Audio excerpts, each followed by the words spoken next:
Good morning. We'll say it again. Happy New Year. Thank you for joining us here on Cincy Lifestyle. Mona, good morning and Happy New Year to you. Well, thank you, Clyde. Happy New Year to you. It is a great Monday morning, and we're so glad to be back and so glad that you joined us this morning. Indeed, indeed. And apparently, Mona, it's a dry season these days, isn't it? I don't know, Clyde, is it? I don't know why I just threw in that accent, but no, I have no idea. But tell me about it, Clyde.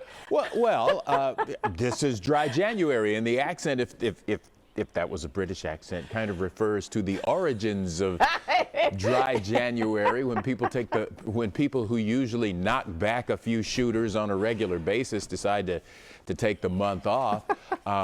It started some time ago, but it's really caught on in the UK and is catching on ever more here in the United States. Just an opportunity for people to step back and assess the health benefits of being dry for a month. And surprise, surprise, Mona, there are some health benefits, like you sleep better. Who knew? You're more alert. That is wonderful, Clyde. More alert. I love it. Yes. Okay. So you're more alert. Any other benefits, Clyde? Say what? I missed that. I'm sorry. I was too busy talking. Any other benefits, Clyde? Because I think our viewers, some of our viewers would need more benefits in order to try this. Well, okay, so you focus better. You do a better job of focusing and paying attention.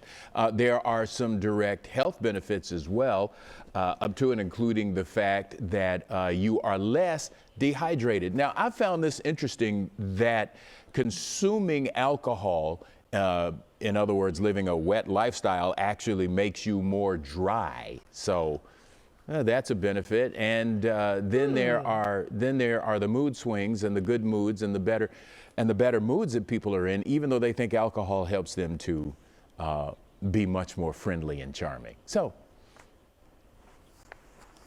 Clyde, what about weight loss? Did I read that weight loss could be part of it? You know, you might have read that, but I missed that in the prompter, so I can't say for sure. But no, I think that is one of the benefits. Seriously. That I think so too, Clyde, and thanks for sharing that. I think that's really good incentive for people to take a dry January, even though for you and I, it's dry January through December. Yeah, and hopefully folks will support those who are being dry this month as well. That's a critical component. Yeah, absolutely. And you do have to ask the quick question, just what's February 1st going to look like for people? And should I buy stock in alcohol for February 1st? Or should you increase your insurance? We move on. Right. So we move on. You know what? I found this story, which I thought was really cute, of a little girl who asked her mom, her mom, for a duck cake that she saw in her for her birthday, that she saw in her mom's cookbook. It's a buttermilk duck cake, and the daughter is allergic to buttermilk, so her mother did some things to at least try to make the now what you're looking at on the left is the way it's supposed to look. Is how it was supposed to look. Yes, right. And on the right is what she did. And but she, you know what? She said that it didn't go quite to plan, but she shared it on video, and she asked people, and she shared it on Facebook and video and the whole bit, and she asked people, please don't laugh. But you know what? She said, yeah, she nailed it. And okay. I'm gonna, you know what? I'm gonna give her a nailed it, because she got the potato chips right. She's gonna get that for effort. Nailed it. You know how I like potato chips. I do. She's gonna get that for effort, for right? Effort, yes. All right. That's right. All right, just a little bit of time left, Mona. I want to share one other thing with you right quick. We just got through talking about ducks. Now we're going to talk about the popularity of fried chicken franchises. Now, take a look at this map, and you will see something really, really interesting. You know, you would think that the most popular fried chicken franchise in Kentucky would be, guess what? Kentucky Fried Chicken. After all, they got like 100 plus franchises there. They have the state's name on them. You know who's the most popular chicken franchise in Kentucky? Not KFC. Not KFC? Nope, it is Bojangles. Bojangles, can you believe it? Which has far fewer. Really? Yeah, it's got far fewer outlets in Kentucky, but according to GPS tracking data and some other data that they used, Bojangles is more popular in Kentucky than KFC. Who knew?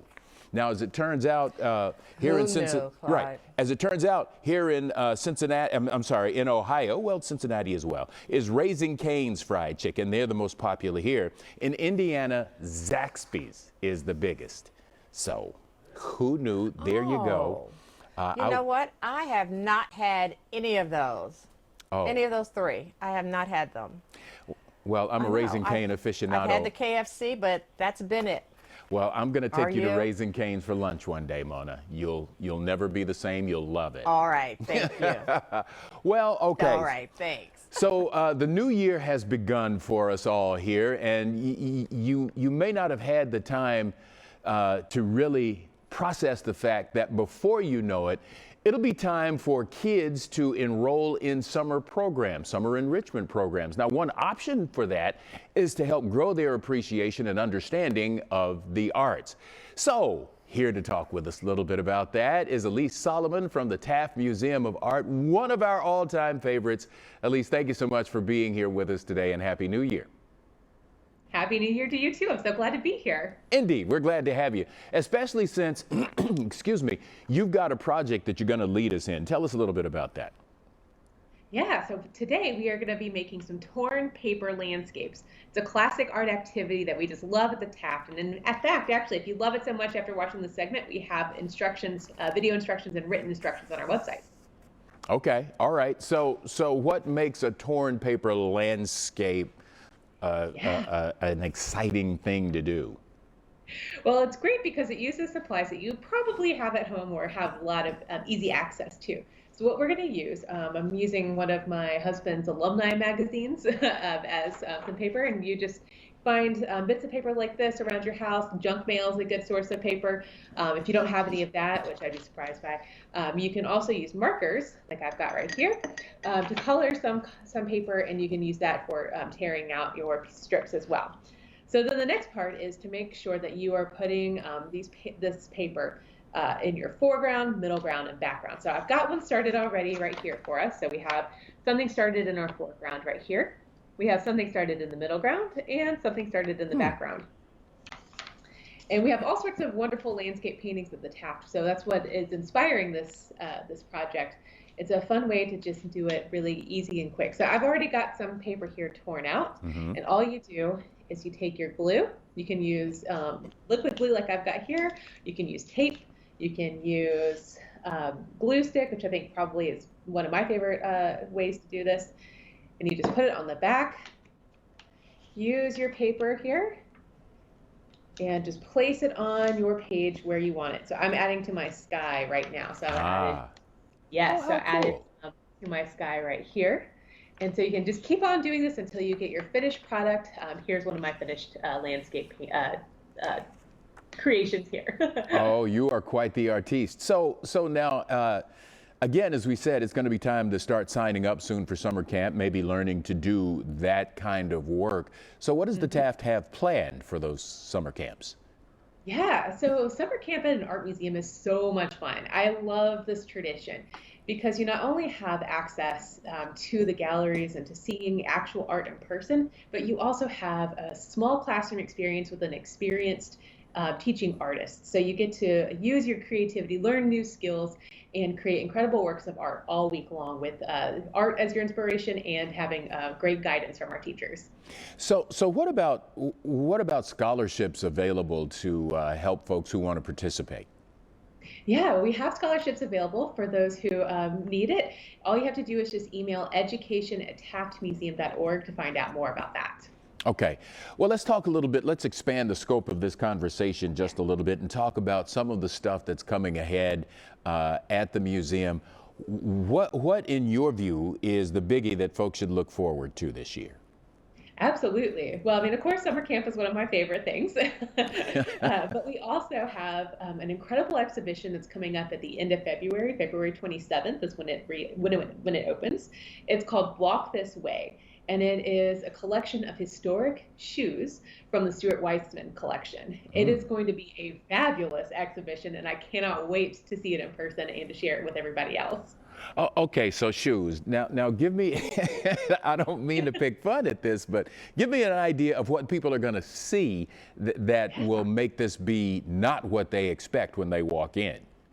Yeah, absolutely. So there's a really interesting collection, an array of shoes that people will be able to see. So we are ranging from everything from like suffragette movement shoes, like what the suffragettes were using when they were marching in the streets, to flapper girl shoes, to more contemporary creations as well. So there's a really interesting range of shoes, and visitors will be able to explore the design and the history of women's shoes here in the United States.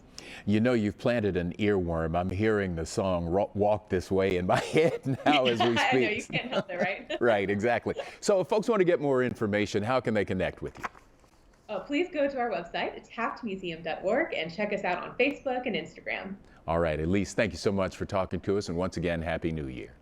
Happy New Year. All right, Mona? Well, coming up here on Cincy Lifestyle, a shared love for the great outdoors brought these two guys together. Yep, now the nature guys are sharing the love through their hit podcast. And we'll talk to one half of the duo about how their podcast got started and about some of the topics they cover. And then we are going to, let's see. Oh, that's it. We'll see you. We'll be right back.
Right now, being outside offers a great reprieve from staying indoors, but for two local guys, well, the outdoors has been a topic for constant conversation on their podcast. And right now, I want to welcome Bill Creasy, the co-host of the podcast called Nature Guys.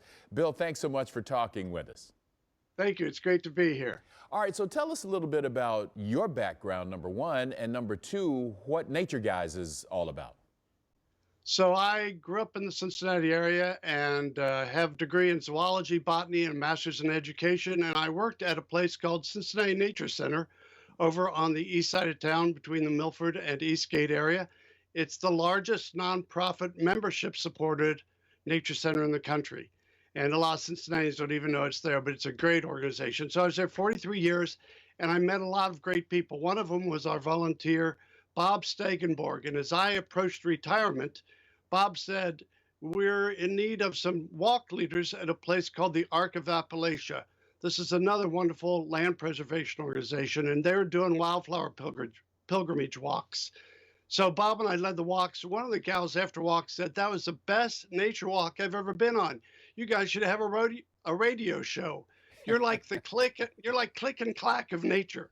So Bob took that idea, and as I approached retirement, he got the equipment. He has all the technology, and we started podcasting in the fall of 2016. Okay. So tell me right quick, fast forward to right now, a lot of people are connecting with nature. Why is that so important in these times? Well, it's just proven scientifically that nature is just such a restorative, curative stress reliever. It's a great place to be. And I think many people who are staying at home now know that going outside is a great break for them and their families as well. And we have all sorts of topics for people to learn about what they might find right in their own neighborhood or their own backyard. So when people are out and they're experiencing nature, perhaps in the way that they are now for the first time, what do you think people ought to be paying attention to? Oh my goodness. Everything around them. Nature is just a place to explore and, pay attention to what's out there. If they have questions, in fact, our website, natureguides.org, our website has a place where they can leave a 90-second question if they've made an observation, want to know more about it. And we'll be getting back to everybody, but also they might turn into a podcast for us. And of course, we also have something called a nature break. Normally, our podcasts are 20 to 30 minutes, sometimes 40, but we've now got little short ones where families can go outside and do an activity in their backyard. Okay, so right quick, people want to know more, want to listen into your podcast, want to get in touch with you. How do they do that? Once again, it's natureguides.org. We have a website that's maintained by my buddy Bob Stegenborg, who's the other co-host. His sister Lisa, it's a family affair. The three of us are putting this out. It's all volunteer.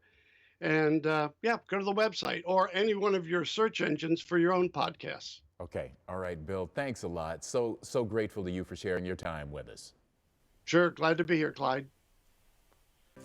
And we'll be back with more Cincy Lifestyle on the other side of the break. Plus, have you checked us out on Instagram? Oh, we post all kinds of polls and questions and behind-the-scenes pictures while we're safely out in the community. So follow us right now on Instagram at Cincy Lifestyle. That's on Instagram, and we'll be right back.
And a quick look outside. PK, the director, says, no, we have not fooled around with the color. That is naturally the way it looks. But things will change as we get a little bit more sunshine today, we hope. Temperatures are going to warm up to about 42 degrees, Mona. All right, well, coming up tomorrow here on Cincy Lifestyle, Clyde, he's been known to be the most influential painter in Cincinnati's history. We'll find out more about the work of painter Frank Duveneck and other exhibits at the Cincinnati Art Museum. They'll be fun to enjoy. Yes, indeed. Plus, a lot of people have resolved to start eating healthier in the new year. Well, a local social media influencer will tell us about some snacks that are full of flavor, not full of calories. We'll have all that and a whole lot more coming your way tomorrow right here on Cincy Lifestyle, 10 in the morning. All right, Clyde, and you know what? We love it when you reach out to us, so do that. Yes, we want to hear from you. Let us know your ideas, your thoughts. Tell us about your resolutions, if you've made any, and how it's going on that journey. And thanks so much for joining us today on Monday, January 4th. Happy New Year. And thank you for joining us on Cincy Lifestyle. We'll make it a great day. Hey, thank you so much for watching our video. Now, if you liked what you saw, hit the subscribe button. You can also check out full episodes of the show you've never seen before or watch your favorites again and again. And as always, be sure to make it a great day.